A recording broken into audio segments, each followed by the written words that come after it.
O apego às coisas materiais é um sinal notório de inferioridade.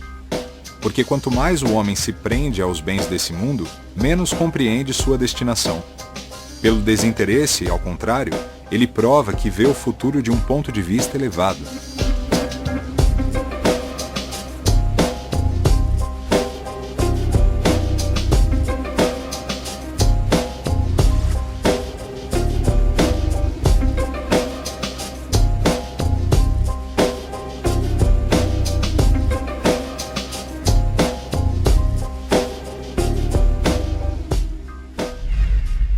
Quando nós falamos em obsessão, na nossa tradição espírita, nós normalmente queremos dizer a influência de um espírito desencarnado por sobre um espírito encarnado, por sobre nós. A falta de conhecimento sobre a realidade espiritual conduz o espírito, enquanto encarnado, a se agarrar mais nas coisas do mundo material, ao dinheiro, aos prazeres do mundo material, às pessoas e tudo mais. Então, esse desconhecimento conduz o espírito a pensar que ele só vive uma vida. A vida material convida o espírito a fazer uma incursão espiritual de profundidade. No tempo de Jesus, havia um movimento dos saduceus, criado por Sadoc, que nasceu 200 anos antes de Jesus de Nazaré, de conduzir o pensamento materialista, de agarramento às coisas materiais, porque a ideia era assim: só vivemos esta vida, temos que gozar todos os prazeres do mundo agora. A busca na satisfação dos prazeres se torna um problema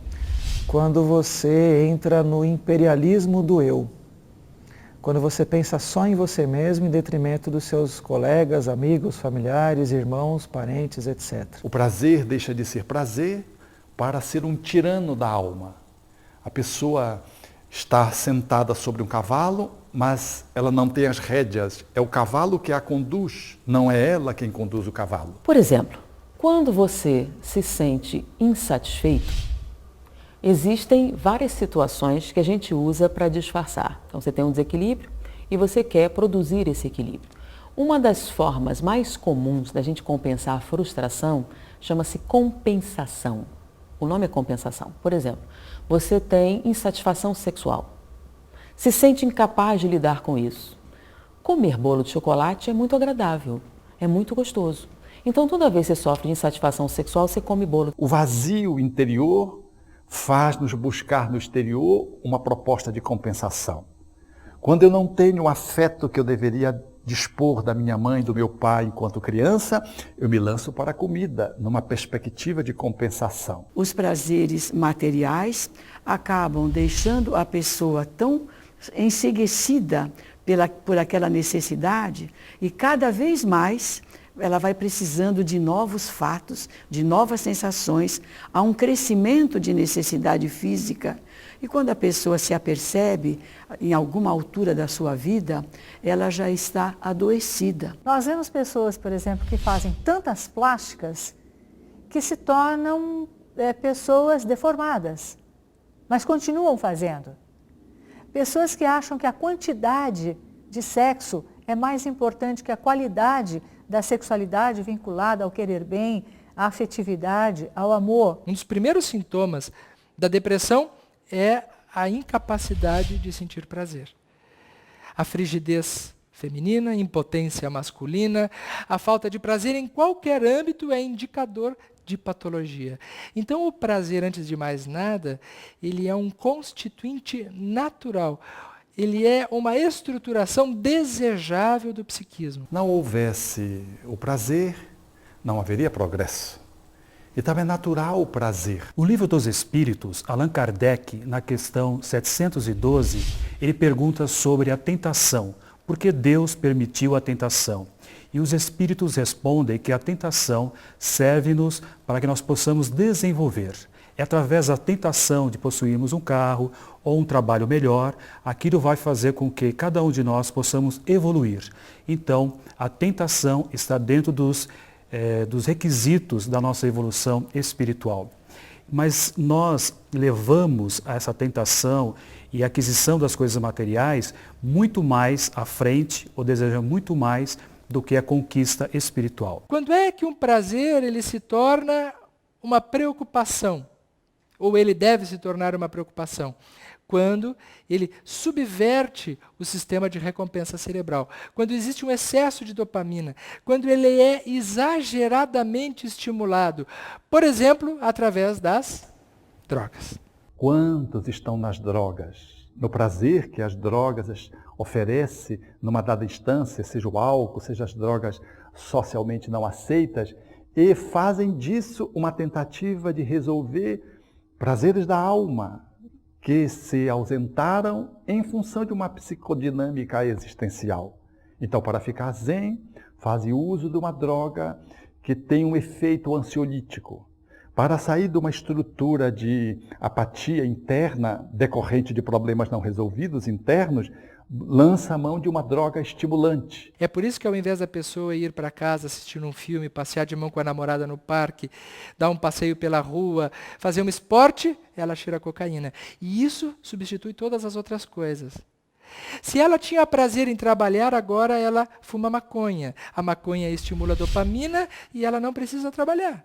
Ela vai ficar em casa porque a maconha vai substituir aquela iniciativa, aquela vontade pelo trabalho. E assim, muitas drogas que nós usamos com o objetivo de nos dar bem-estar, elas passam a se tornar essenciais para o nosso bem-estar. Então, você toma uma droga que inibe, por exemplo, a angústia.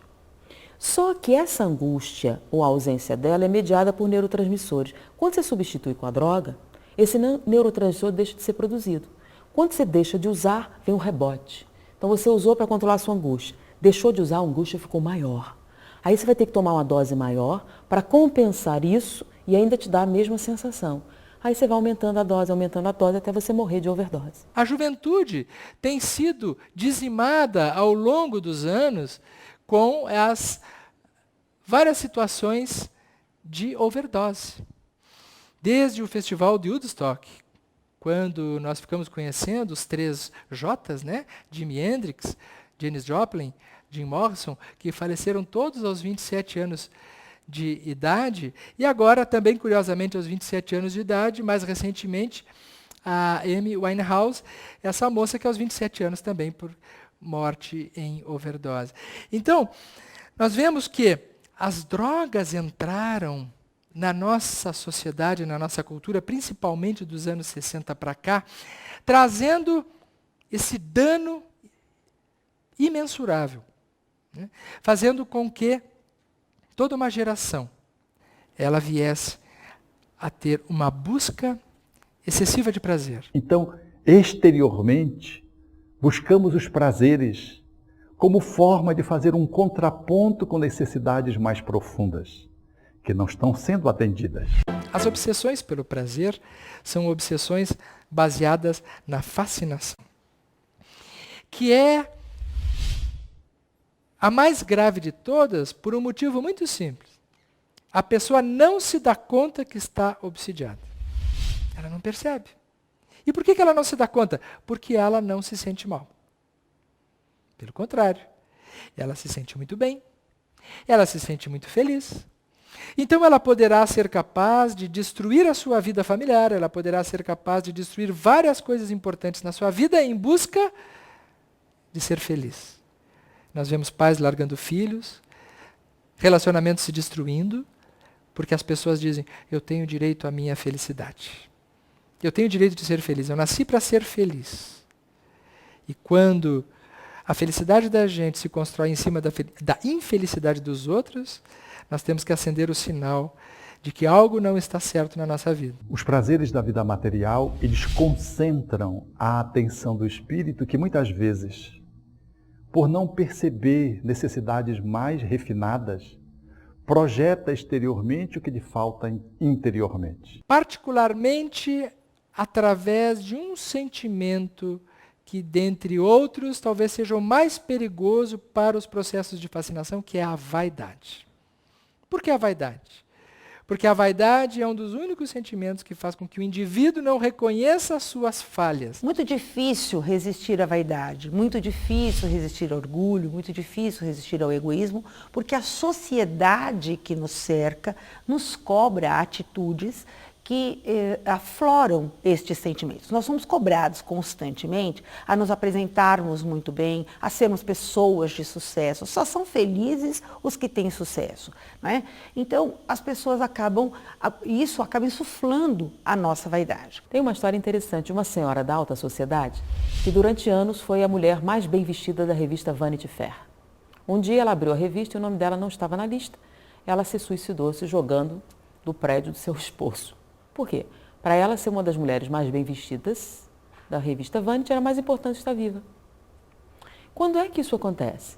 Quando você abre mão dos seus processos individuais em nome dos processos sociais. Por exemplo, quando você namora aquele rapaz que as suas amigas gostam, porque ele tem uma aparência que todas querem, e não aquele que agradaria às suas necessidades psíquicas. Quando você troca o seu bem-estar pelo bem-estar do grupo.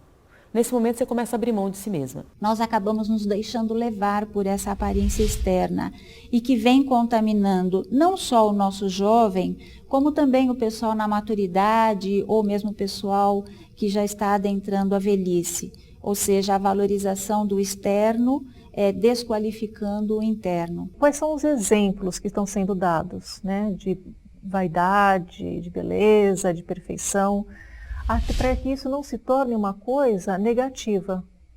Como assim? Se a gente vê uma pessoa bonita e a gente quer ser como, pelo menos parecido com aquela pessoa, é uma forma natural até. Agora, quando nós começamos a fazer coisas que não está no nosso eu, que a gente começa excessivamente, desvaradamente atrás de alguma coisa, aí começa a vender muito para um excesso, e todo excesso é prejudicial. Nós vivemos uma cultura eminentemente narcisista, né? Aonde está dito que a pessoa, para ser feliz, ela precisa ter dinheiro, ela precisa ser bonita, ela precisa ter poder, ela precisa ter prestígio. E as pessoas correm atrás disso. Como se alcançando isso, finalmente a felicidade. Finalmente a realização. Um padrinho de uma criança compra um brinquedo, custa um dinheiro enorme. E a criança escolhe brincar com a caixinha de fósforo. E você fica tentando empurrar o brinquedo caro e ela só quer aquele que custa R$1. Por quê? Porque a criança, quando ela busca o seu prazer, ela quer atender às suas necessidades. No momento em que você começa a abrir mão das suas necessidades em nome das necessidades sociais, você começa a se perder de si mesmo. É aquela menininha que liga para a casa da amiga. Com que roupa você vai?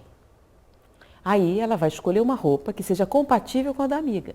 Depois de algum tempo, ela vai usar rosa porque está na moda, mesmo que ela odeie rosa na sua intimidade. E aí ela vai cortar o cabelo de acordo com a moda, vai vestir a roupa que todo mundo está vestindo, vai procurar o comportamento que todo mundo faz. E depois de algum tempo, ela não sabe mais o que ela gosta. Aí vai pagar R$200 num psicanalista para tentar se achar. Sabe? Quem sou eu? O que é que eu gosto mesmo?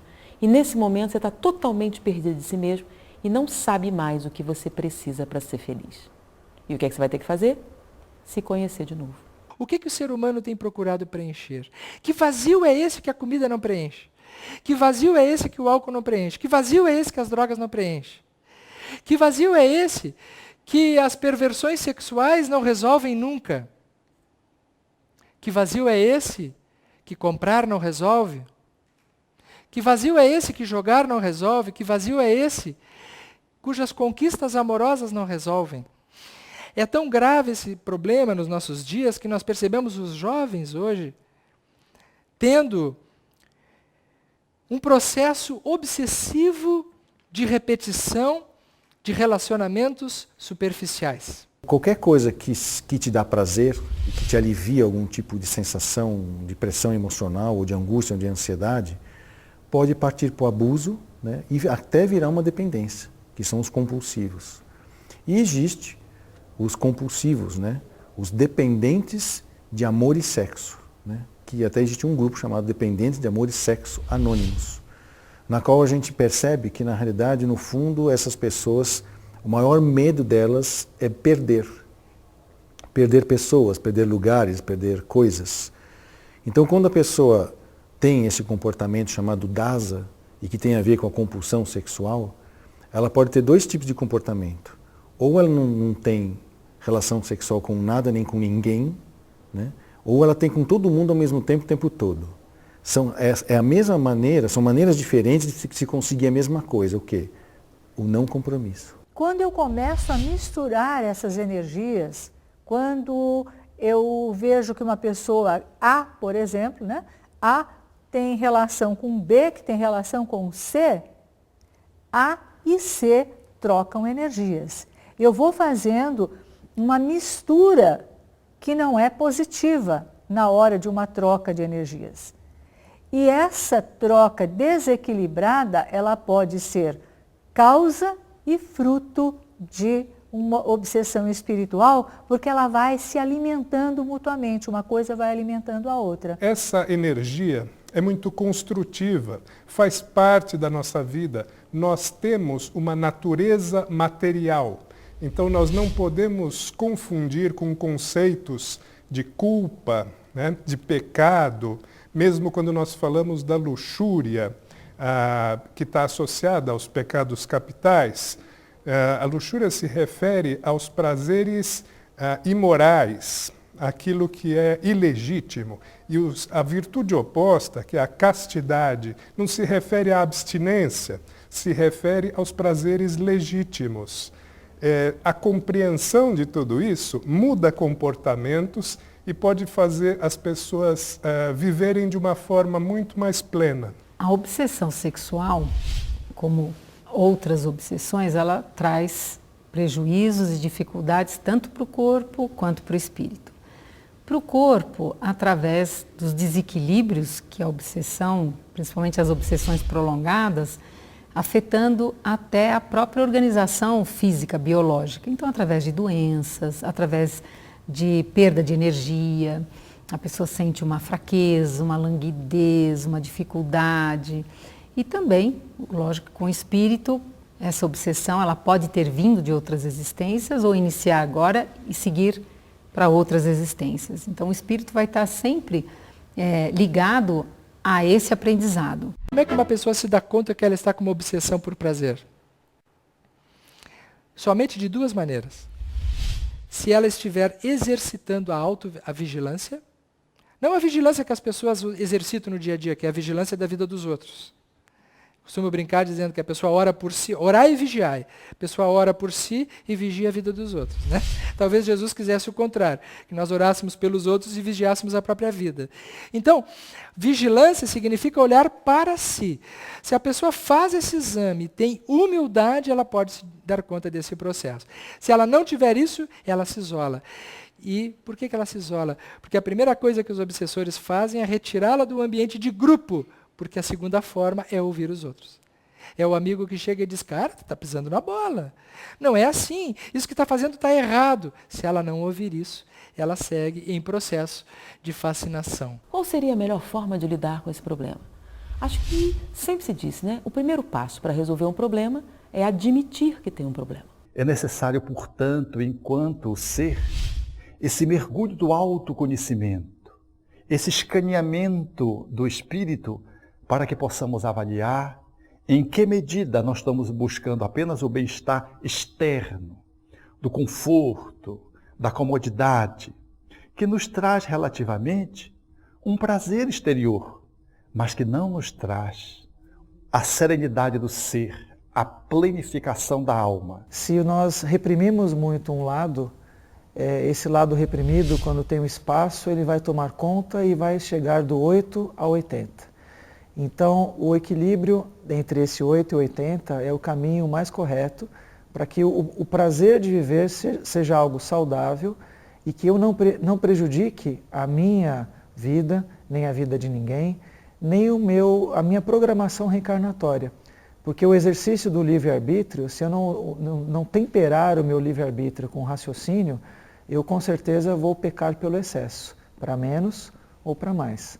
Então, esse imperialismo do eu acho que a gente tem que trabalhar muito nas psicoterapias, nas consultas médicas, para as pessoas aprenderem a equilibrar o egoísmo com o altruísmo. Se nós caminharmos no sentido da elevação espiritual, do crescimento espiritual, nós construiremos dentro de nós um castelo de coisas boas, de coisas positivas, que serão a nossa sintonia para aqueles espíritos que virão ao nosso socorro. Se for o prazer apenas, ou o sofrimento, obsessões. Mas se for a caridade, mas se for a oração, mas se for a espiritualidade como um todo, quais são as sintonias? As sintonias superiores. Então, nós estaremos inaugurando um outro tipo de prazer, que é o prazer que interessa a humanidade. O prazer pela realização plena. Nós não nascemos para ser felizes aqui, mas nós nascemos para vivermos um processo de construção de felicidade mais ampla, na qual os momentos difíceis, com os momentos bons, eles se intercalam. Não que nós não devemos na vida ter nenhum prazer, mas é preciso que nós tenhamos muito cuidado para que as coisas materiais não sufoquem as coisas espirituais. O prazer deve ser controlado e deve ser uma coisa sadia. Se partir para campos de descontrole, macula o espírito. À medida que nós vamos, portanto, percebendo e analisando essa perspectiva mais abrangente do nosso ser espiritual, o nosso corpo deixa de escravizar o espírito, porque todos esses prazeres do consumo, eles ficam no nível mais sensorial. E nesse nível sensorial, nós perdemos a dimensão do espiritual. A vaidade, o egoísmo, essa necessidade do querer, é o primeiro passo do ser consciente interagindo com coisas e com pessoas. Com o passar do tempo, ele entendendo as consequências desses seus atos, desses seus pensamentos, dessas suas necessidades, naturalmente vai tranquilizando, naturalmente vão sendo escolhidos caminhos para que não é mais eu quero, ou eu posso, eu quero aparecer. Nós queremos, nós desejamos, enfim, é um mundo mais fraterno. Num teatro, estava uma criança num camarote com a sua mãe, sentada, aguardando um show de piano. No centro do palco, um piano de cauda Steinway, muito lindo. O artista ainda não havia chegado no palco. Aquela mulher estava conversando agora do camarote ao lado, já que as mulheres todas gostam muito de conversar nos intervalos, com uma amiga sua. E o seu filho pequenininho, que estava sentado ao lado dela, como qualquer criança que não consegue ficar ao lado da mãe, se levantou e começou a passear pelos camarotes. A mãe não viu, estava distraída na conversa, a criança começou a andar pelos camarotes. Quando ela se deparou numa porta, e naquela porta dizia assim, proibida entrada. Dizer proibida entrada para uma criança é a mesma coisa que dizer pode entrar. A criança entrou. E quando a criança entrou no palco, apagaram-se as luzes, deu o sinal que deveria entrar o grande artista. Ela entrou no palco e quando abriram-se as cortinas, a mãe ficou apavorada. Por quê? Porque lá estava o seu filho, sentado ao piano, e completamente distraído, absorto naquela experiência ingênua, com um dedinho só, começou a tocar um cai-cai balão. Cai-cai balão, cai-cai balão, aqui na minha mão. O público ensaiou um riso, mas naquele instante, por trás dele, sem que ele visse, adentrou-se o grande maestro, o maestro Paderewski, um dos maiores pianistas do nosso século passado. E ele, vendo que o público estava por chamar a atenção daquela criança que tocava aquele cai-cai balão tão simplesmente, ele fez um sinal para que o público se calasse. E chegando ao ouvido daquela criança, de forma que ela não se assustasse, lhe disse ao ouvido, não para, continua tocando. A criança viu e continuou tocando o cai-cai balão. O maestro colocou a sua mão esquerda por fora e começou a fazer a base do cai-cai balão. Com a mão direita, começou a fazer um solo extra. E aquele cai-cai balão, que era uma sinfonia de uma nota só, se transformou numa grande obra de beleza indescritível. Todos nós nascemos no mundo para tocar o nosso cai-cai balão. Nós não precisamos ser maestros. Nós não precisamos executar grandes peças. Nós não precisamos fazer grandes coisas. Nós não precisamos ser grandes trabalhadores. Nós precisamos tocar o nosso cai-cai-balão. Porque se nós estivermos fazendo o nosso pouco bem feito, um grande maestro abrirá os braços por sobre nós e fará com que a nossa música seja muito maior do que a música que nós temos para oferecer.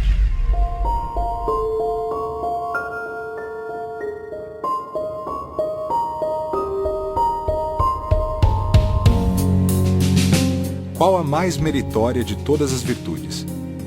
Todas as virtudes têm seu mérito, porque indicam progresso no caminho do bem. A virtude sempre que há resistência voluntária ao arrastamento das más tendências. Mas a sublimidade da virtude é o sacrifício do interesse pessoal pelo bem do seu próximo, sem segundas intenções. A mais merecedora das virtudes nasce da mais desinteressada caridade.